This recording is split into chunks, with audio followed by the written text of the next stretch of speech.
माया दुख से पार होने का एकमात्र उपाय मनुष्य देह में ही है।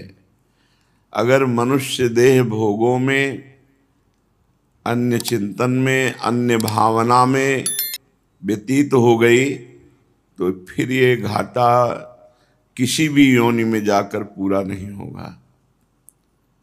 फिर दुख निवृत्ति के लिए कोई चांस नहीं है।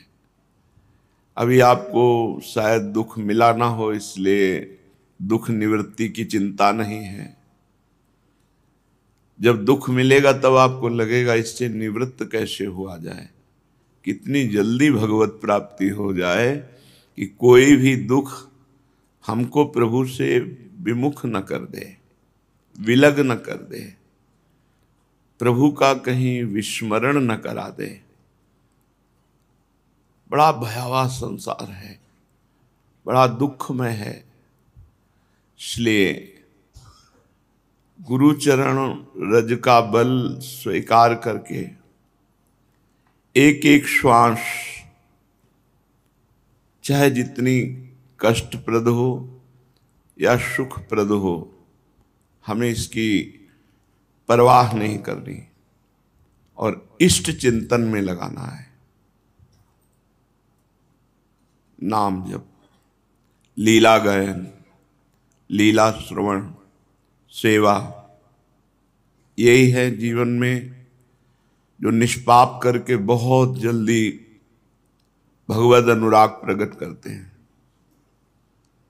नहीं, इतना मलिन अंतःकरण है जन्म जन्मांतरों से कि हम हजारों जन्म भोगें तो भी वो पवित्र नहीं होने वाला। भोग कर तो हम कभी पवित्र हो ही नहीं सकते। कृपा से नाम जप बन जाए। ये नाम जप एक एक कवल जैसे भोजन पाने पर क्षुधा निवृत्ति, तुष्टि और पुष्टि होती जाती है, ऐसे ही एक एक नाम जप संसार से वैराग्य, भगवान से प्रेम और स्वरूप ज्ञान तीनों प्रदान करता है। पर ये जब बहुत अधिक दीर्घ काल तक सम्मान सहित नाम जप हो तब ये अनुभव में आएगा। अभी तो अधिक मात्रा में शास्त्र विरुद्ध आचरण हो रहे हैं, अधिक मात्रा में संसार का चिंतन हो रहा है। जब प्रभु का चिंतन हो, प्रभु का नाम जप हो, तब आपको अनुभव में आएगा कि संसार में अरुचि हो रही है, कुछ अच्छा नहीं लग रहा और स्वाभाविक भगवान प्यारे लगने लगे हैं और मैं शरीर नहीं हूं। ये तीनों बातें एक साथ भजन से जागृत होती हैं। अब रात दिन भगवत कृपा का बल लेकर कलयुग की ये जो आंधी चल रही है भोग विलासिता की, इसका त्याग करते हुए, इससे बचते हुए निरंतर भजन, तो फिर दिव्य धाम, दिव्य लीला, दिव्य धामी प्रिया प्रीतम, इनका प्रकाश हृदय में हो। श्रीपाद कह रहे हैं, रे मूढ़ गूढ़ मखिलोपनिषद स्वगाढ़ प्रेमावगाढ़ मखिलार्थ शिरोधिरूढ़म आनंद सिंधु मन पाश्रय दीन बंधुम वृंदावनम ब्रज हठोत कलितात्म बंधा। मूर्खता मत करो। रे मूढ़ गूढ़ मखिलोपनिषद स्वगाढ़, समस्त उपनिषदों में जो गुप्त गाढ़ रस है वो है प्रेम। प्रेम का सागर है वृंदावन, बहुत प्रेम सागर जहां, और इसका आश्रय परम आश्रय है। इसलिए बलपूर्वक भजन में लगो, तोड़ो ये बंधन। ये सुख मिल जाए, ये पद मिल जाए, ये रुपया मिल जाए, ये मिल भी जाए तो क्या होगा, फिर देखो, फिर और कुछ मांगे, और कामनाएं और वासनाएं, इनसे विश्राम तो नहीं मिलने वाला। जहां जहां चित्त दोगे वहां वहां कामनाएं और खड़ी हो जाएंगी, उनसे निवृत्त होना है। हमारा जन्म हुआ है निष्काम बनने के लिए, हमारा जन्म हुआ है भगवदानंद प्राप्ति के लिए, हमारा जन्म हुआ है कि अब जन्म ना हो, इसलिए हुआ है। ये सब संसारिकता के लिए नहीं है। ये तो भूल से हम स्वीकार कर रहे हैं और ये भूल मिटाने आए हैं और हम भूल बढ़ाते चले जा रहे हैं। तो पहले इस श्लोक में कहा, रे मूढ़, काहे को मूर्खता करके अपने जीवन को दिव्यता से हटा करके पार्थिव भोगों में लगाकर नष्ट कर रहे हो। उपनिषदों में जो गूढ़ रस है वो है प्रेम, और प्रेम का समुद्र है वृंदावन, और इसका आश्रय ले लिया है, यह है परम आश्रय। अब बलपूर्वक भजन में लग जाओ, इंद्रिय मन इनकी बातें मत सुनो, जितने भी राग हैं इनको तोड़ दो, तो अनुराग को हृदय में ही आप देखोगे, प्रेम हृदय में ही जागृत हो जाएगा। वही सबकी ममता ताग बटोरी, मम पद मन ही बांध बर डोरी, यह है बलपूर्वक राग तोड़ना, यह है बलपूर्वक भजन करना। वृंदाटवी भुवन पावन कीर्ति वृंदा, वृंदारकैर सुलभा यदि भाग्य लब्धा, आराधयात्र रसतः सह राधया, श्री गोविंद मिंदु चयनिंदि मुखारविंदम। आओ श्रीधाम वृंदावन आ जाओ, त्रिभुवन को पावन करने की सामर्थ्य रखने वाला, बड़े बड़े देवता ऋषि मुनि जिसकी कीर्ति का गायन करते हैं, ऐसे दुर्लभ वृंदावन में आओ, वृंदावन का दर्शन करो, बड़े भाग्य प्रकाशित हो जाएंगे, अर्थात दुर्भाग्य नष्ट हो जाएंगे। क्योंकि यहाँ श्री किशोरी जी के सहित श्री गोविंद जी जो करोड़ करोड़ चंद्रमाओं की भी कांति को हे कर दे, ऐसे युगल सरकार विराजमान है। ऐसे युगल सरकार का आराधन करो, वृंदावन आओ, नाम जप करो, नाम कीर्तन करो, प्रभु के लीला चरित्रों का गायन करो, और युगल सरकार के चरणारविंद में चित्त जोड़ो। श्री ध्रुवदास जी महाराज कह रहे हैं, युगल सरकार के अलावा कहीं भी चित्त अगर दिया तो अच्छा नहीं, तुम फंस जाओगे। कहीं भी चित्त दिया, ये बहुत काम की बात है, पर पकड़ में नहीं आएगी। हम धन पर विश्वास कर सकते हैं, किसी व्यक्ति पर विश्वास कर सकते हैं, पर प्रिया प्रीतम पर विश्वास क्यों नहीं कर सकते? कैसी प्रचंड माया है। ध्रुवदास जी कह रहे हैं, अनत अटक नाहिन भली, या समुझे सब कोई, लाहे न मन को जो रुचे, फिर दुख ही होई। प्रभु के सिवा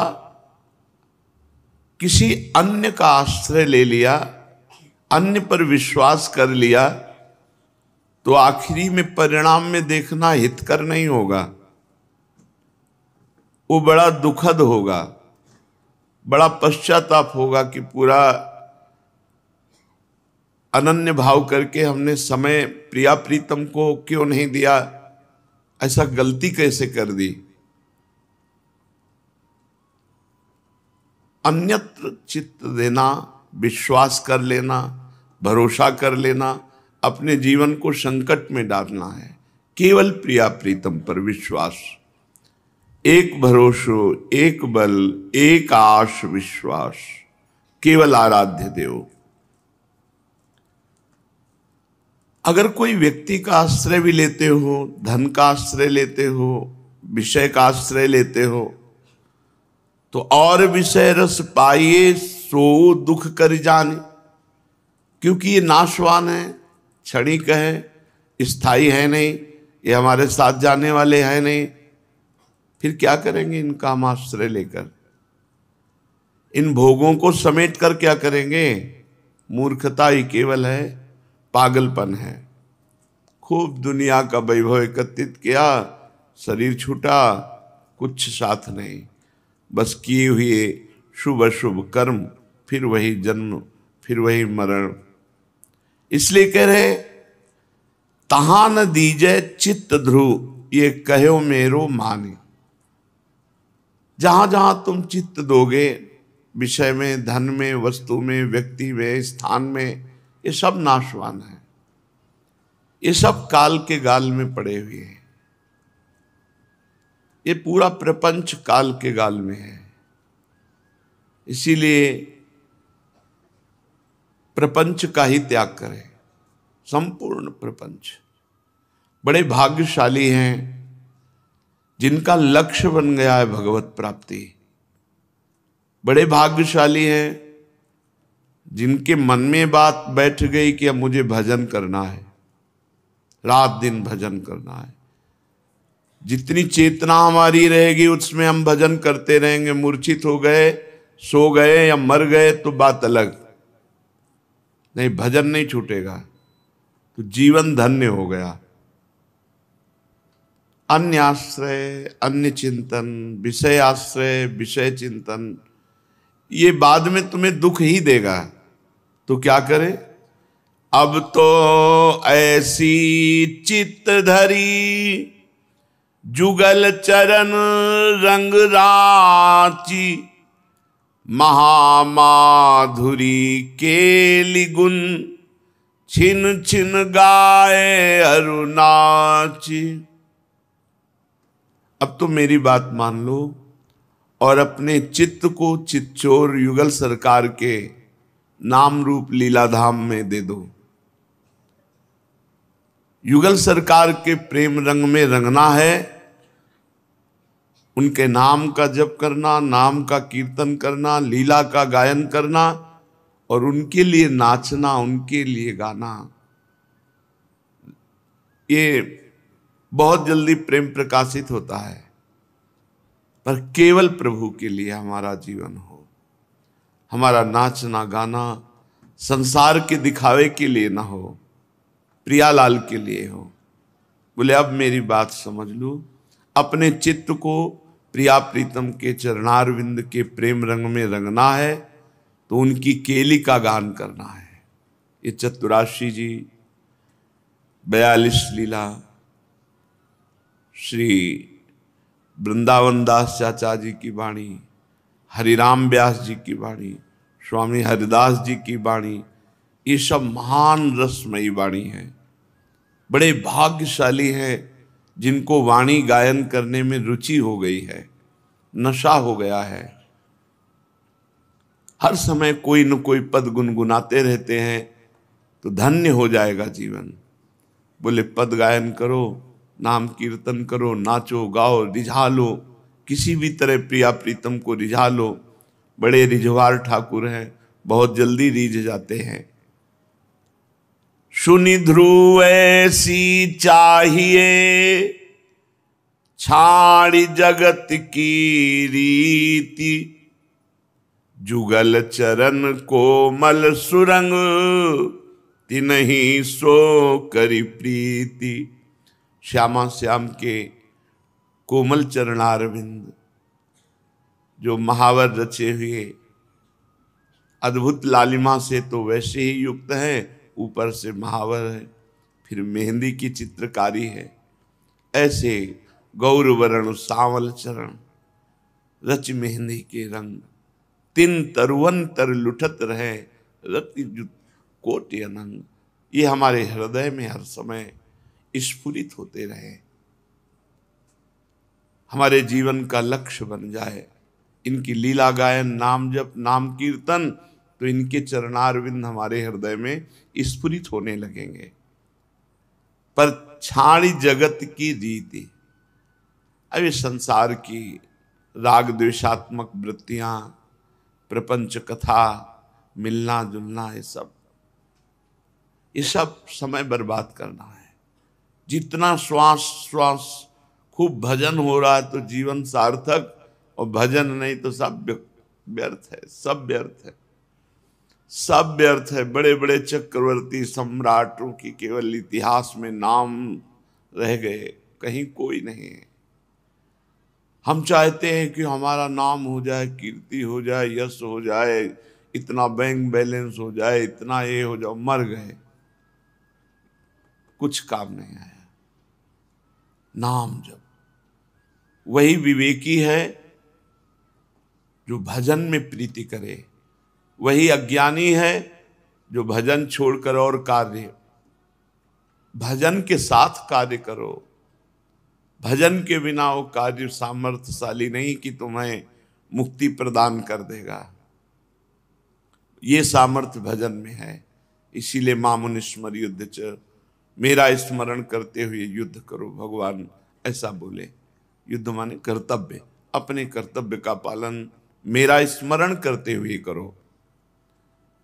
अब तो आही है भली सब ते मोह मिटाई, रसिक अनन्य निसंग गही श्यामा श्याम लड़ाई। अब संपूर्ण संसार से राग मिटाकर, मोह मिटाकर, किसी से अपनापन ना करते हुए, रसिक अनन्य प्रिया प्रीतम के प्रेमी जनों का संग करते हुए एकमात्र श्यामा श्याम को दुलार करना है, रिझा लेना है। अब तो ठान लिया, अब तो आही आहे भली सब ते मोह मिटाए। पूरे संसार में कोई अपना नहीं। रसिक अनन्य जो श्यामा श्याम के प्रेमी जन हैं, इनका संग करते हुए मात्र श्यामा श्याम को रिझाना है, दुलार करना है। इन्हीं के लाड़ प्यार में हमारा समय जाए। अब तो करनी है यह वृंदावन करिबास, जुगल चरण छवि रंग रंगी सब ते होई उदास। अब वृंदावन वास करते हुए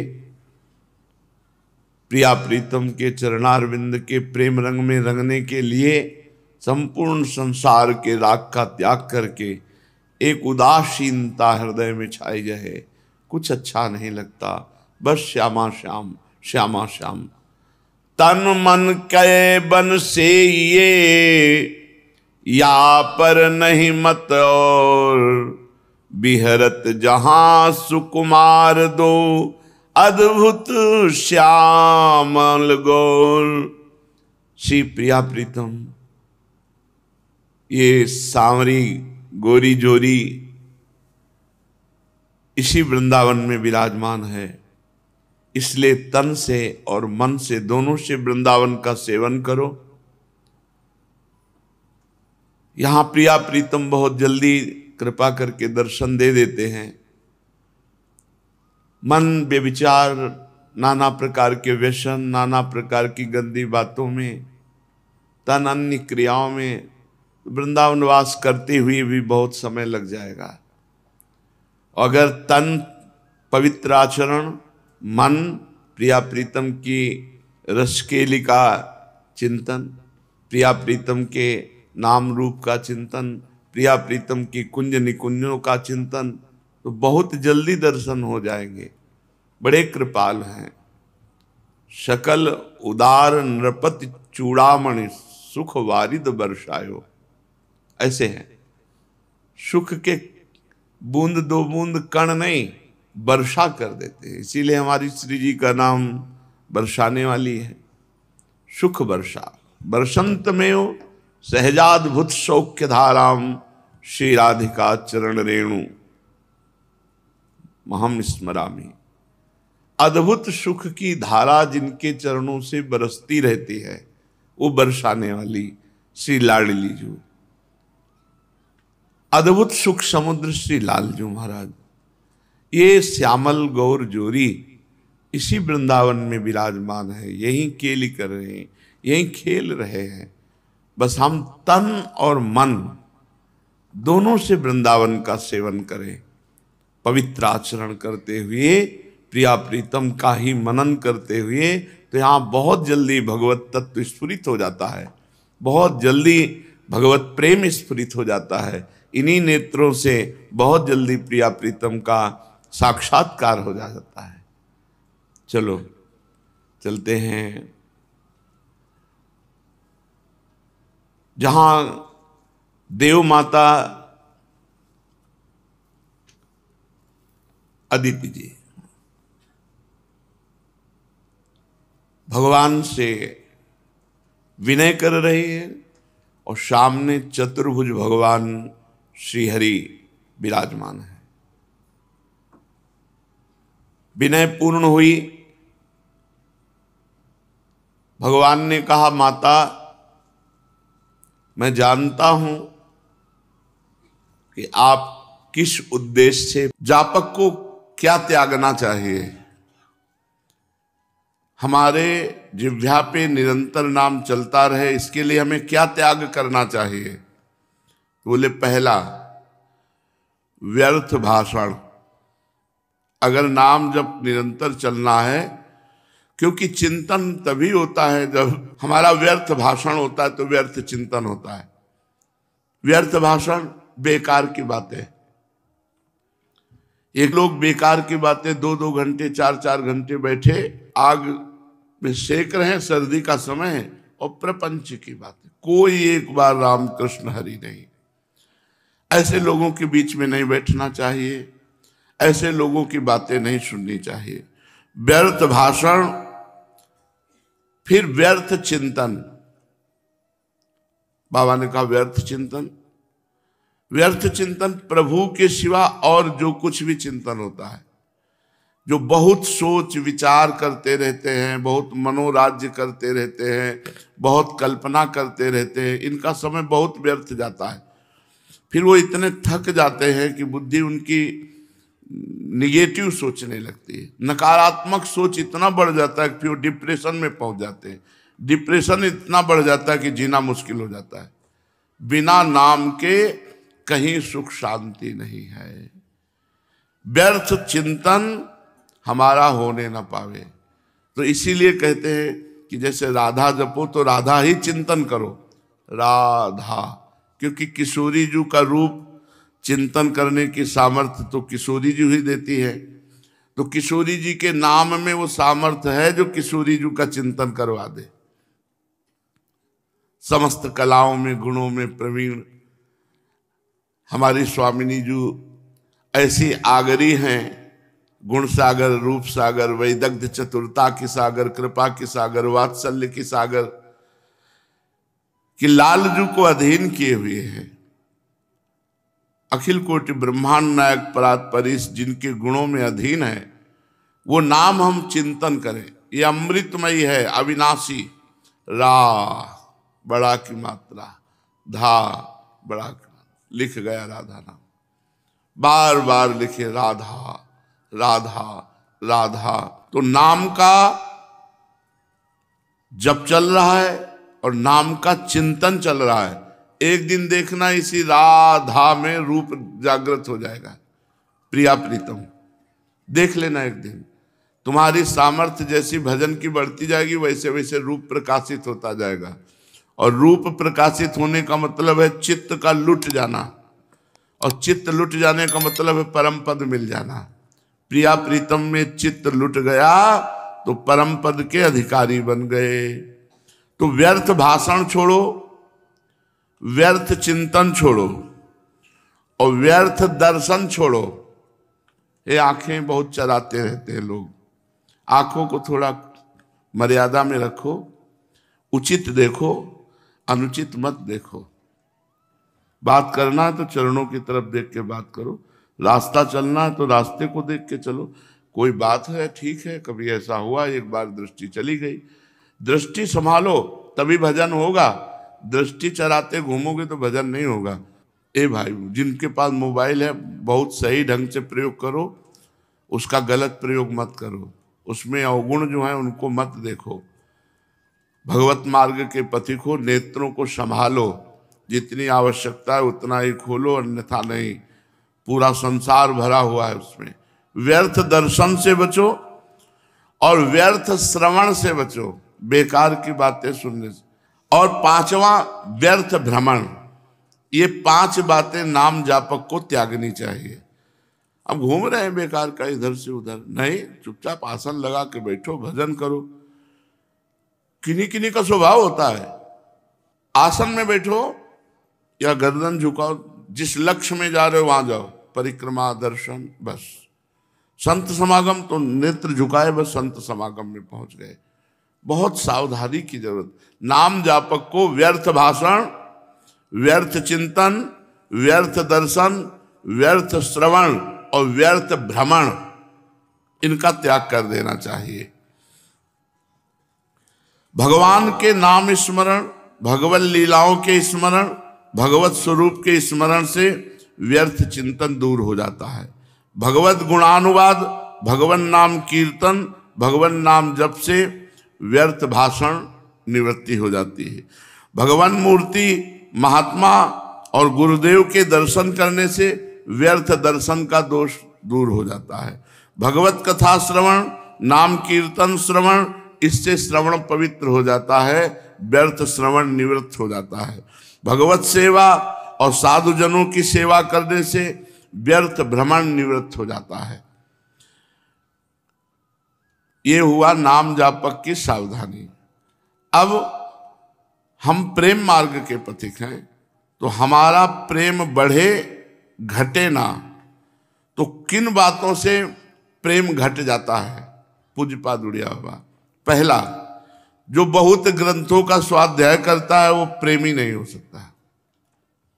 जिज्ञासु तो हो सकता है, प्रेमी नहीं।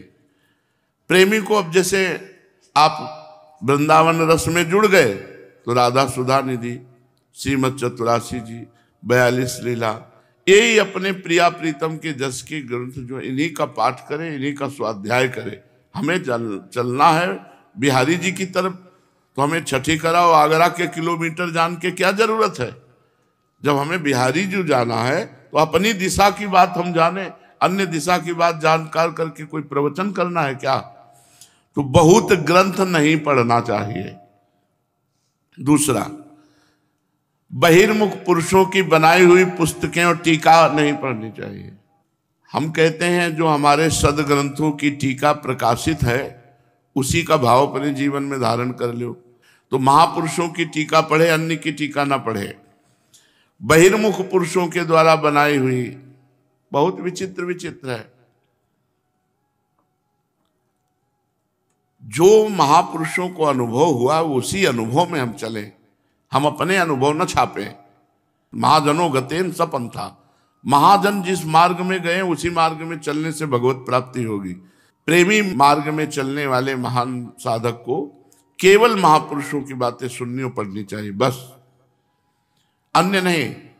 बहुत ग्रंथ पढ़ना और बहिर्मुख पुरुषों की बनाई हुई पुस्तकें या टीका पढ़ना। तीसरा, बहिर्मुख पुरुषों का संग करना, ये प्रेम को छीन करने वाला है। बहिर्मुख पुरुषों का संग नहीं करना। बहिर्मुख करते जो अंतर कभी बैठकर भजन ही नहीं करते, बाहर ही केवल बातें, बाहर का ही केवल सब राग रंग। सब में पांच भौतिक तत्व एक है, सब में परमात्मा एक है, वो समझे ना समझे हमको तो समझना है। हमारा सिद्धांत क्या कहता है? सनातन सनातन सिद्धांत कहता है वासुदेवा सर्वमिति, वासुदेवा सर्व। हमको अपने भगवान की आज्ञा माननी, सब में भगवान देखना है। बोले जो दुष्टता करेगा तो ये उनकी जिम्मेवारी है। यदा ही धर्मस्य ग्लानिर्भवति भारत अभ्युत्थानम धर्मस्य तदात्मानं सृजाम्यहम अहम। वो कर लेंगे। अपने को उनका गुण गाना है, नाम जप करना है और उनकी जूठन पाकर जीवन व्यतीत कर देना है। धर्म संस्थापनार्थाय संभवामि युगे युगे, ये उनका कार्य है। हम उनका गुण गा रहे हैं, इसी से धर्म की स्थापना जितनी होनी। दीपक अपना प्रकाश दिखाता है, हाइलोजन अपना प्रकाश दिखाता है, चंद्रमा अपना प्रकाश दिखाता है, सूर्य अपना प्रकाश दिखाता है, पर सब अपूर्ण है। क्यों? सूर्य भी एक सीमित प्रकाश देने वाले, असीम प्रकाश भगवान देने वाले, जो सूर्य को भी प्रकाशित करते। समझना होगा। यहां अंदर घुसो, अंदर धर्म की स्थापना करो। बहिर्मुख पुरुषों का संग न करे और किसी व्यक्ति से अपनापन न होने पावे। प्रेमी को ये बहुत खास बात रखनी है, किसी से अपनापन न होने पावे। अपनापन केवल श्री जी से। इसी बात में सब क्षमा हो जाएगा। अवगुण करे समुद्र सम, गणत न अपनो जाने, ये मेरा है। अपना शब्द केवल श्री जी से जुड़ जाए। व्यवहार सबसे, सब जीवन सुप्रीति, रीति निवाहत अपनी। हमारी रीति है सुख देना, निष्काम भाव रखना। सबसे प्रेम करो निष्काम भाव से। अपनापन श्री जी से रखो, श्री जी के नाते सबसे प्रेम करो। पांचवा, उपदेशक बनना। जो दूसरों को उपदेश करता है और स्वयं स्थिति नहीं है, वो कभी परमार्थ का पथिक नहीं हो सकता, चाहे जितना बढ़िया उपदेश दे लेता हो। स्थितिवान पुरुष, उसकी अब स्थिति में कोई फर्क नहीं पड़ना।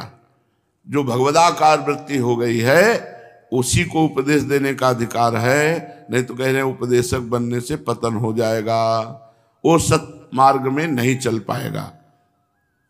क्योंकि काम क्रोध लोभ मोह मत्सर मद, ये जो त्यागने योग्य हैं, इनको त्याग नहीं पाएगा। क्योंकि काम वासना उपासना से नष्ट होती है, क्रोध सत्संग से प्राप्त विवेक के द्वारा क्षमा से नष्ट होता है, मोह ये सब नाशवान है, परिवर्तनशील है, मृत्यु लोक है, एकमात्र सत्य परमात्मा है, इससे मोह का नाश होता है। लोभ भगवान के नाम में होने से, नाम में लोभ होने से सांसारिक धन संपत्ति का लोभ का त्याग हो जाता है। मत्सर, जो भी कर्म करें वो ईश्वर को समर्पित कर दें, इससे मत्सर ईर्ष्या नष्ट हो जाएगी। तो अब जो दूसरों को उपदेश दे रहा है, पक्का केवल व्यापार मात्र हो सकता है, लेकिन परमार्थ में चलने के लिए पहले संसार पर विजय प्राप्त करो, पहले भगवत प्राप्ति करो, फिर आप जाओ। एक बार आज्ञा हो जाए किसी बात को तो ऐसे पकड़ो कि हमारे उद्धार के लिए रस्सा फेंक दिया गया। जैसे समुद्र में कोई डूब रहा हो, एक रस्सी फेंक दी जाए और वो पकड़ ले तो उससे पार हो जाए। ऐसे गुरुजन आज्ञा कर दें कि 10 पद गा लिया करो आके यहाँ बैठ के, तो दुनिया में चाहे जो कुछ हो जाए, लेकिन तुम अगर वृंदावन आए हो तो 10 पद वहां बैठ के गा लो, उससे तुम्हारा कल्याण हो जाएगा।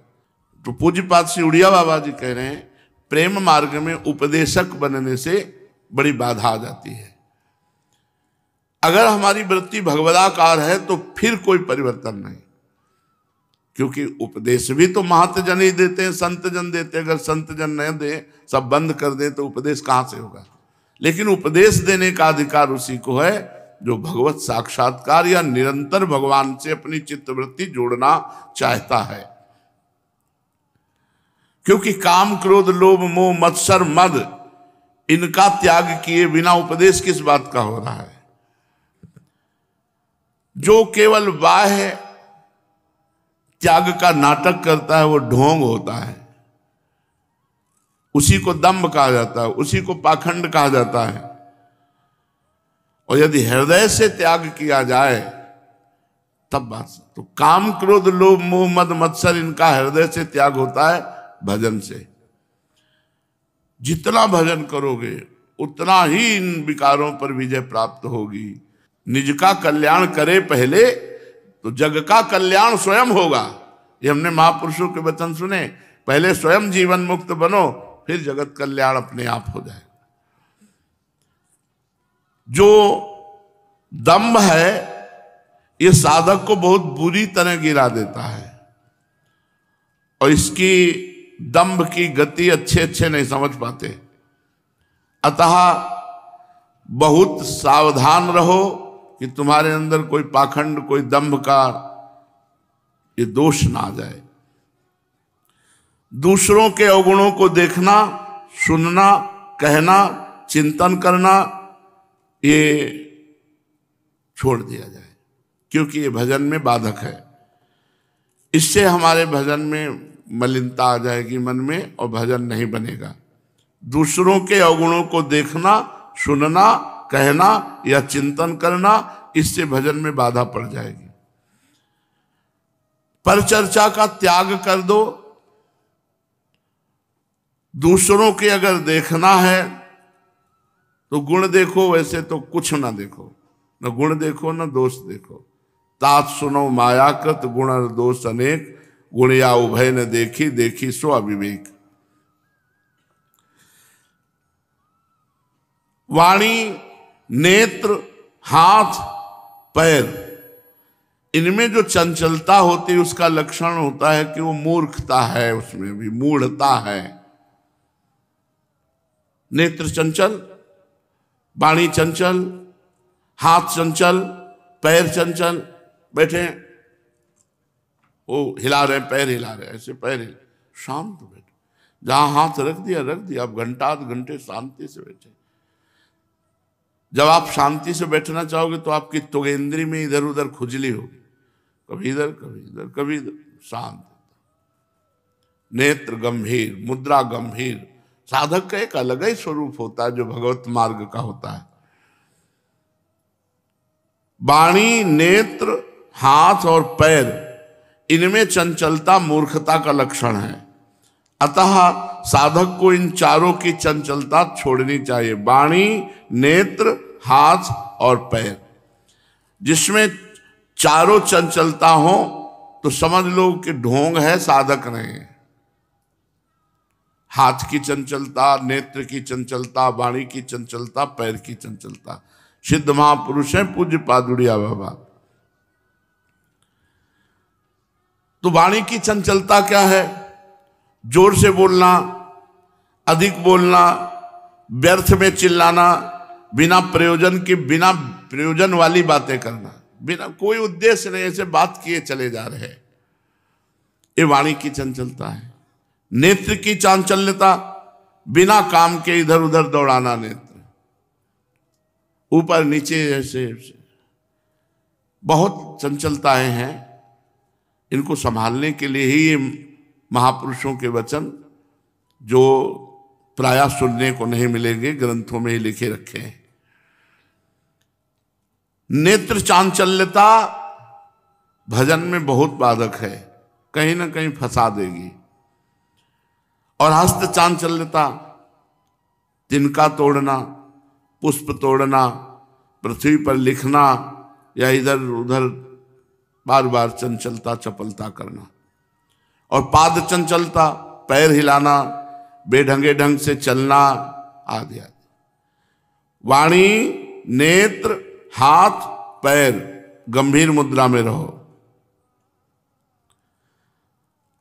जो अति भाषण करता है, अति परिश्रम करता है, अति भोजन करता है और अति नींद लेता है, जो सांसारिक धर्मों में बंधा हुआ है, दुष्टों का संग करता है, रुपए का लोभ रखता है, वो परमार्थ पे नहीं चल सकता। वो परमार्थ पे नहीं चल सकता। पूज्य बाबा जो अति भाषण करता है, बहुत बोलता रहता है, अति परिश्रम, बहुत बेकार की व्यर्थ की चेष्टाओं में अपनी शक्ति को खोता है, अति भोजन, बहुत भोजन पाता है, तो सारी शक्ति भोजन पचाने में लग जाती, भजन काहे से करेगा।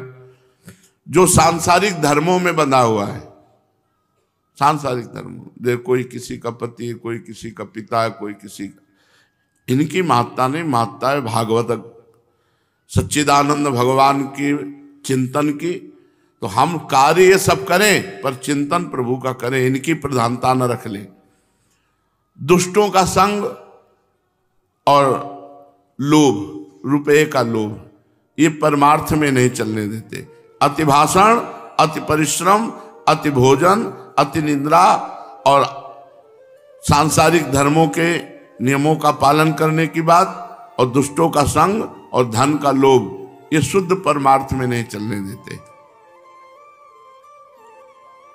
अपने कर्म को छोड़कर जो दूसरे के कर्म देखते रहते हैं वो प्रमादी होते हैं। जो दूसरे के दोष देखते रहते हैं उनमें रजोगुण आ जाता है। रजोगुण तमोगुण को बुला लेता है। रजोगुण तमोगुण होता है तब भजन नहीं होता। सात्विक पुरुष को चाहिए कि रजोगुण ना आने पावे, कम से कम रजोगुण ही ना आने पावे। तमोगुण आ जाएगा तो सो जाओगे, पर रजोगुण आ जाएगा तो विषय विलासिता में फंसा देगा। काम बिगाड़े भक्ति को, ज्ञान बिगाड़े क्रोध, और लोभ विराग बिगाड़े मोह बिगाड़े बोध। कामी पुरुष विशुद्ध भक्ति नहीं कर सकता। क्रोधी पुरुष विशुद्ध ज्ञान नहीं प्राप्त कर सकता। लोभी पुरुष विशुद्ध बैरागी नहीं हो सकता। मोही पुरुष बोधवान नहीं हो सकता। अतः काम, क्रोध, लोभ और मोह, इनसे जो विलग होते हैं वही भक्त होते हैं।